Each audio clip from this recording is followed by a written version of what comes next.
श्रावणात ना गावठी भाज्यो भरपूर येतात बाजारात. चतुर्थीचं तुफानच असतले. आताशी ही कारली येतात 20 रुपयाक 3 गावठी असल्या कारणात. नाहीतर ती बाजारी असतात ती 3, 4, 5 अशी देतात. ती खूप आडूक असतात हो. ह्याची चव बरी लागतं. आणलं, स्वच्छ धुतलं आणि अशी उभी चिरून घेतलं. बियो बियो त्याच्या काढले, नंतर बारीक चिरून घ्यायची. ही पिळू पिळूची काही एक गरज नाही. ती बाजारी आणली ना तर पिळून भाजी करतात, पण आम्ही हे अशीच बारीक चिरून घेतो. नंतर एक कढई घेतलं, त्याच्यात घातलं आहे तेल, उभी चिरून मिरची, बारीक चिरून कांदो व्यवस्थित भाजून घ्यायचं. जर ह्या भाजीक तेल जास्त घातलास की चव बरी येत. मस्त परतून झाला की चिरलेले कारला घालायचा. कारल्याक मीठ बीठ काही एक लावक नाही. असं डायरेक्ट कारला चिरून घातला, फक्त बारीक चिरायचं.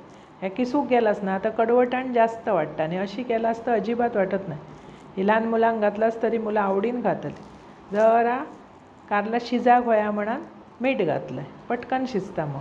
आणि ढवळीत रवायची, फक्त ढवळून ढवळून ती आरवायची. ती भाजी आरली की त्याच्यात हळद, लाल तिखट, 2-3 कोकमा आणि किसलेलो चमचोभर गूळ. अप्रतिम चव येतं. अशी भाजी करून बघा.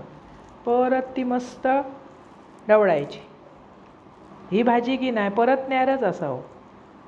मुला पण आवडीन खातात. चपातीवर भाकरेबरोबर अशी भाजी एकदम सुंदर लागता. करून बघा. मस्त ती परतून झाली की एक वाफ काढायची. एक वाफ काढलास की भरपूरसा खोबरा घालायचा. ह्या भाजीक खोबरा जास्त लागता, म्हणजे चव भारी येतं. मस्त परतलात, खोबरा घातलात की चपातीबरोबर भाकरेबरोबर खाऊक बरी. ही मुला डब्याक पण घेऊन जातात.